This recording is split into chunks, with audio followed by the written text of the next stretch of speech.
नमस्कार दोस्तों, आज हम साप्ताहिक व्रत की मंगलवार कथा के बारे में जानेंगे।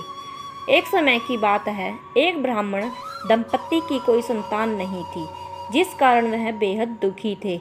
एक समय ब्राह्मण वन में हनुमान जी की पूजा के लिए गया।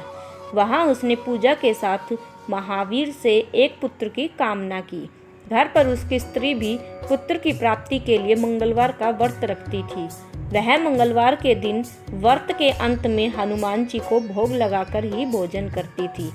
एक बार व्रत के दिन ब्राह्मणी ने भोजन ना बना पाई और ना ही हनुमान जी को भोग लगा सकी। उसने प्रण किया कि वह अगले मंगलवार को हनुमान जी को भोग लगाकर ही भोजन करेगी। वह भूखी प्यासी 6 दिन तक पड़ी रही। मंगलवार के दिन वह बेहोश हो गई। हनुमान जी की उसकी निष्ठा और लगन को देखकर प्रसन्न हुए। उन्होंने आशीर्वाद स्वरूप ब्राह्मणी को एक पुत्र दिया और कहा कि यह तुम्हारी बहुत सेवा करेगा। बालक को पाकर ब्राह्मणी अति प्रसन्न हुई। उसने बालक का नाम मंगल रखा। कुछ समय उपरांत जब ब्राह्मण घर आया तो बालक को देख पूछा कि वह कौन है।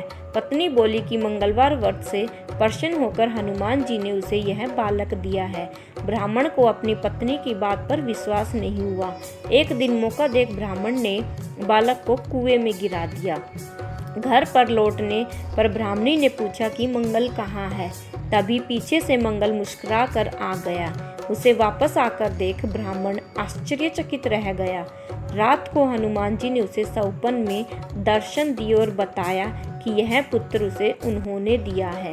ब्राह्मण सत्य जानकर बहुत खुश हुआ। इसके बाद ब्राह्मण दंपत्ति प्रत्येक मंगलवार को व्रत रखने लगे। जो मनुष्य मंगलवार व्रत कथा को पढ़ता है या सुनता है और नियम से व्रत रखता है, उसे हनुमान जी की कृपा से सब कष्ट दूर होकर सर्व सुख प्राप्त होता है और हनुमान जी की दया के पात्र बनते हैं। धन्यवाद।